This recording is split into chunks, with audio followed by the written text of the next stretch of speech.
दोस्तों, डायरेक्टर शक्ति सामंत और राजेश खन्ना ने तकरीबन 6 से 7 फिल्मों के लिए एक साथ काम किया, लेकिन इनकी शुरुआती 3 मूवीज जैसा कमाल आखिरी की कुछ फिल्में नहीं कर पाई। और इसके बाद शक्ति सामंत ने अमिताभ बच्चन के साथ भी 2 फिल्में बनाई, लेकिन वे फिल्में भी शक्ति सामंत की उन फिल्मों की तरह नहीं चल पाई जैसे कि 60 के दशक और 70 के दशक की शुरुआत में शक्ति सामंत की फिल्में चला करती थी। खैर, इस कड़ी में हम राजेश खन्ना और शक्ति सामंत की एक साथ की गई तीसरी फिल्म अमर प्रेम की बात करेंगे, जो कि हिंदी सिनेमा की कुछ बेहतरीन क्लासिक फिल्म्स में से एक हैं। तो आप चैनल को सब्सक्राइब कर वीडियो को पूरा देखते रहिए।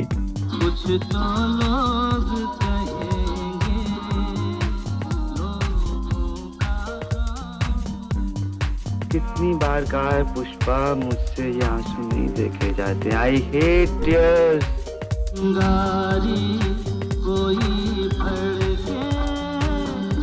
फ्रेंड्स, अमर प्रेम मूवी को रिलीज किया गया आज से लगभग 49 साल पहले साल 1972 में 28 जनवरी के दिन।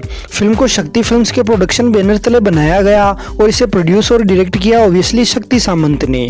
व्यूअर, अमर प्रेम मुख्य रूप से साल 1970 में आई एक बंगाली फिल्म निशी पद्मा का रीमेक है और निशी पद्मा की कहानी बंगाली राइटर विभूति भूषण बंदोपाध्याय की एक शॉर्ट बंगाली स्टोरी हिंगेर कचोरी से ली गई थी। और अमर प्रेम का स्क्रीन प्ले लिखा अरविंद मुखर्जी ने और फिल्म के डायलॉग्स तैयार किए रमेश पंत ने। साथ ही साथ फिल्म के लीड और सपोर्टिंग रोल्स में नजर आए शर्मिला टैगोर, राजेश खन्ना, मास्टर बॉबी, विनोद मेहरा, अभि भट्टाचार्य, मदनपुरी, सत्यन कप्पू, सुजीत कुमार, बिंदु, फरीदा जलाल और ओम प्रकाश।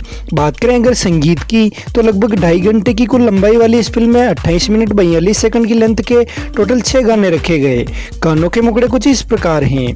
कुछ तो लोग कहेंगे, चिंगारी कोई बढ़ के, रहना बीती जाए, ये क्या हुआ, बड़ा नटखट है ये, और डोली में भी ठाई के।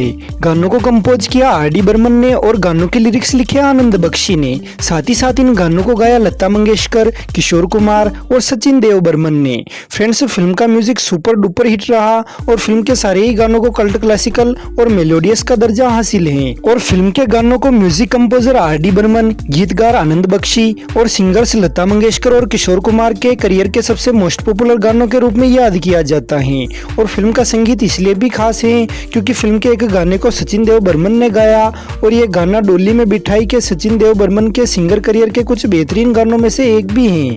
और उनके सिंगिंग करियर का ऐसा एकमात्र गाना है जिसे उनके बेटे राहुल देव बर्मन ने कंपोज किया। साथ ही साथ फिल्म के बाकी सारे गानों को किशोर कुमार ने गाया, जिनमें से चिंगारी कोई बढ़ के बोल वाला गाना साल 1972 की बिनाका गीतमाला लिस्ट में 5वें स्थान पर रहा।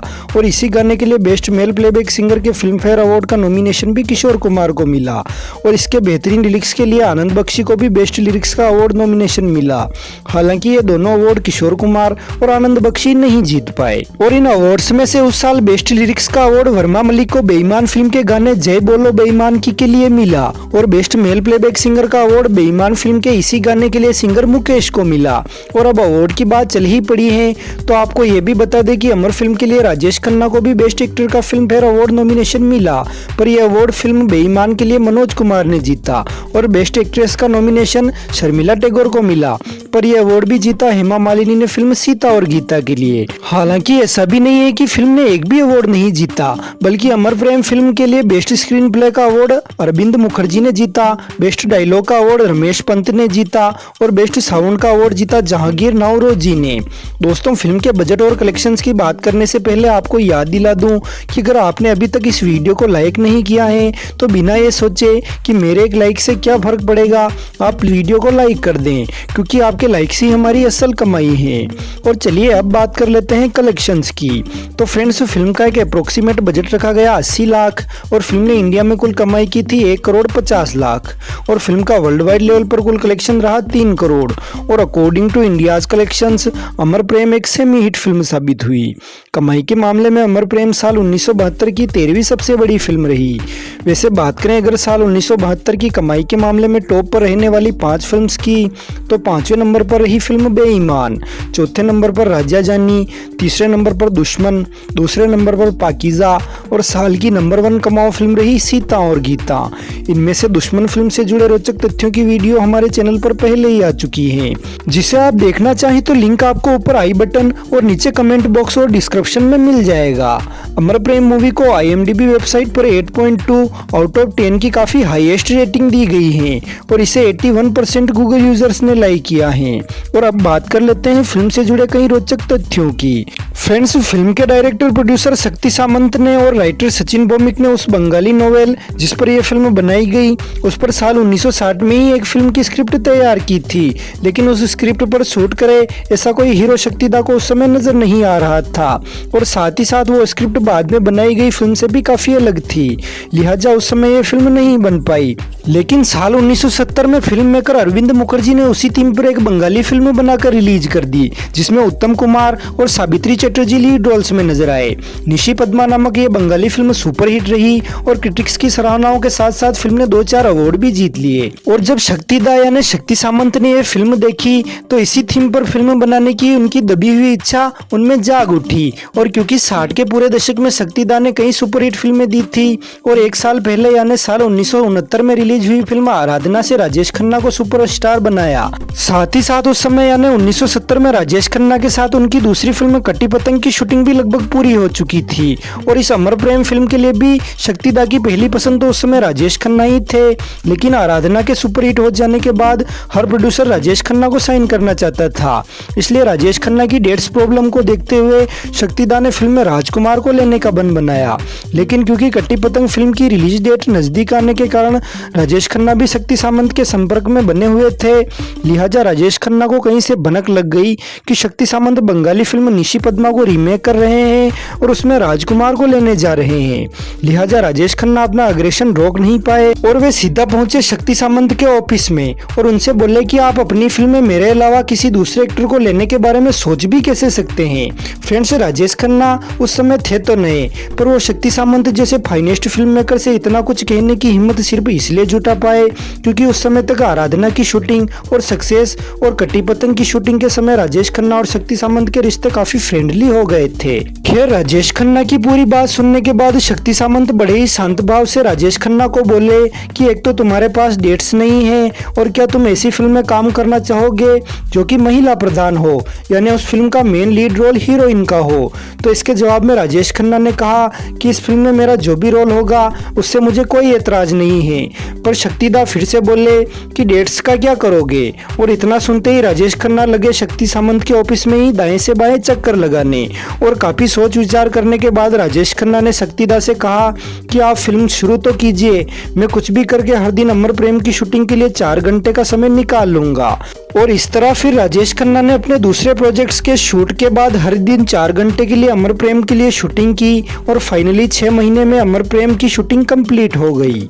दोस्तों, आराधना की सक्सेस के बाद शक्ति सामंत कटी पतंग में भी शर्मिला टैगोर को ही कास्ट करना चाह रहे थे, लेकिन उस समय शर्मिला टैगोर प्रेग्नेंट थी, इसलिए फिर कटी पतंग में आशा पारेख को कास्ट किया। लेकिन कटी पतंग की शूटिंग कंप्लीट हो जाने के बाद शर्मिला टैगोर भी शूटिंग के लिए रेडी हो चुकी थी, क्योंकि उस समय तक सैफ अली खान का जन्म हो चुका था। लिहाजा अमर प्रेम के लीड रोल्स के लिए शक्ति सामंत ने शर्मिला जी से बात की, लेकिन शर्मिला जी को यह काफी अजीब लगा कि फिल्म में उनका किरदार एक यंग के साथ साथ ओल्ड लेडी का भी होगा। फिर भी शक्ति सामंत के कहने पर और इस रोल की मजबूती को देखते हुए वे इसे करने के लिए तैयार हो गई। लेकिन जब उनके ओल्ड लुक के लिए उनके बालों को सफेद करने के लिए व्हाइटनर का प्रयोग किया जाना था, तब ये सब शर्मिला जी को काफी इरिटेटिंग लगा और शर्मिला जी की घबराहट को देखते हुए शक्तिदा ने उन्हें समझाते हुए उनका एक ओल्ड लुक वाला सीन शूट किया और दूसरा यंग लुक वाला। और फिर उन दोनों की रिकॉर्डिंग शर्मिला जी को दिखाते हुए शक्ति सामंत उनसे बोले कि इन दोनों लुक्स में एक ही शर्मिला दिख रही है या अलग अलग, क्या शर्मिला की खूबसूरती में कोई फर्क लग रहा है? और इसके जवाब में शर्मिला टैगोर के मुंह से निकला कि नहीं। और फिर बाद में शर्मिला जी ने बिना किसी घबराहट के पूरे कॉन्फिडेंस के साथ ये फिल्म शूट की। वैसे शर्मिला जी के कॉन्फिडेंस का एक कारण यह भी था कि फिल्म में उनका किरदार मदर इंडिया की तरह था, जो कि टिपिकल मूवी से हटकर महिलाओं की अलग तरह की छवि पेश करता है। साथ ही साथ 50 के दशक में लगभग गायब हो चुके पफ स्लीव्स वाले ब्लाउज शर्मिला जी अमर प्रेम फिल्म में पहने हुए नजर आई और इस तरह का फैशन एक बार फिर से अमर प्रेम फिल्म के जरिए चल गया, जो कि कुछ सालों तक रहा। दोस्तों, फिल्म के बंगाली बंगाली वर्जन निशी पद्मा में उत्तम कुमार की एक्टिंग से शक्ति सामंत काफी प्रभावित हुए और कहा जाता है कि राजेश खन्ना ने भी अमर प्रेम की शूटिंग शुरू करने से पहले निशी पद्मा फिल्म 24 बार देखी। और राजेश खन्ना के अलावा फिल्म के म्यूजिक कंपोजर आर.डी. बर्मन भी सुबह 9 बजे से लेकर रात के 9 बजे तक तब तक इस फिल्म के संगीत पर हर रोज काम करते थे जब तक कि ये कंप्लीट नहीं हुआ। और शायद ये राजेश खन्ना और आर.डी. बर्मन की मेहनत ही थी जिसे ये फिल्म इतनी यादगार बन पाई। फ्रेंड्स, फिल्म के मोस्ट पॉपुलर गाने चिंगारी कोई बड़के को फिल्म की शूटिंग कंप्लीट हो जाने के बाद फिल्म में जोड़ा गया।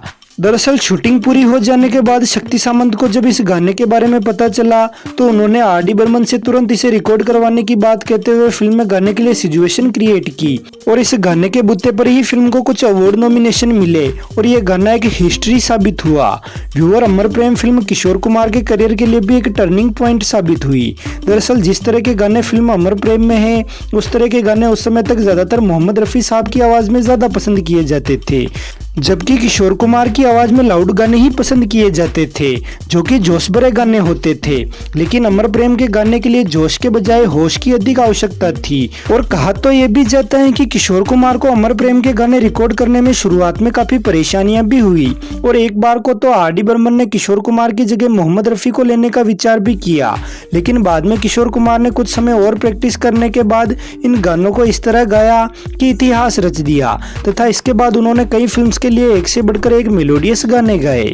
फ्रेंड्स, अमर प्रेम फिल्म की बात हो और उसमें फिल्म के historical dialogue Pushpa I hate tears का जिक्र ना हो तो बात अधूरी रह जाती है। वैसे इस डायलॉग के अंग्रेजी में होने की वजह भी बड़ी दिलचस्प है। दरअसल बंगाली फिल्म निशी पद्मा के डायरेक्टर व राइटर अरविंद मुखर्जी को हिंदी नहीं आती थी और उन्होंने जो फिल्म की स्क्रिप्ट अमर प्रेम के डायलॉग राइटर रमेश पंत को दी वो अंग्रेजी में थी। लिहाजा जब रमेश पंत ने उस अंग्रेजी स्क्रिप्ट का हिंदी अनुवाद किया तो उसमें वो आई हेट टीयर्स नामक अंग्रेजी वाक्य का हिंदी अनुवाद नहीं किया और फिल्म के इस एकमात्र अंग्रेजी डायलॉग ने इतिहास रच दिया। वैसे डायलॉग राइटर रमेश पंत को इस अंग्रेजी डायलॉग की इतनी पॉपुलैरिटी का अंदाजा शायद पहले से ही था, इसलिए उन्होंने इसे अंग्रेजी में ही छोड़ दिया। वैसे डायलॉग और नाम के अनुवाद से जुड़ी एक छोटी सी बात यहाँ पर आपको यह भी बता दूं कि बंगाली फिल्म निशी पद्मा में उत्तम कुमार के कैरेक्टर का नाम अनंत था, लेकिन अमर प्रेम में राजेश खन्ना के सजेशन पर उनके कैरेक्टर का नाम अनंत से आनंद कर दिया गया और वो भी इसलिए कि ऋषिकेश मुखर्जी की फिल्म आनंद में राजेश खन्ना के कैरेक्टर आनंद को बहुत पसंद किया गया। फ्रेंड्स, बात करें अगर अमर प्रेम फिल्म के शूटिंग लोकेशंस की तो फिल्म के कई हिस्सों की शूटिंग तो बम्बई के नटराज स्टूडियो सहित कई स्टूडियोज में की गई, जिनमें से फिल्म के मोस्ट पॉपुलर गाने चिंगारी कोई बड़के की शूटिंग भी शामिल है, जिसमें कि हमें हावड़ा ब्रिज और हुगली नदी दिखाई देती है। दरअसल शक्ति सामंत तो इस गाने की शूटिंग रियल लोकेशन पर ही करना चाह रहे थे, लेकिन शूटिंग की वजह से ब्रिज पर लोगों की भीड़ बढ़ जाने के डर से सरकार ने वहां शूटिंग की इजाजत नहीं दी। लिहाजा नटराज स्टूडियो में ही पानी के एक बड़े टैंक के पीछे हावड़ा ब्रिज का बैकग्राउंड यूज करके वो सीन शूट किया गया तथा फिल्म के सारे ओपन लोकेशंस हमें जो बंगाली दिखाई देते हैं वो बंगाल के नहीं बल्कि मुंबई के उपनगरीय इलाके नालासोपारा के हैं, जो कि इस समय तो काफी बदल चुका है, लेकिन आज से 50 साल पहले नालासोपारा बंगाल की तरह ही दिखाई देता था, जैसे कि वहाँ के केले के झाड़ और नारियल के पेड़ इत्यादि। तो दोस्तों, ये थी काका की एक अमर फिल्म अमर प्रेम पर हमारी एक खास पेशकश। वीडियो पसंद आई हो तो इसे लाइक करें, चैनल पर पहली बार आए हो तो चैनल को सब्सक्राइब करें और आपको इस फिल्म से जुड़ी अन्य किसी बात के बारे में जानकारी हो तो हमें कमेंट कर अवश्य बताएं।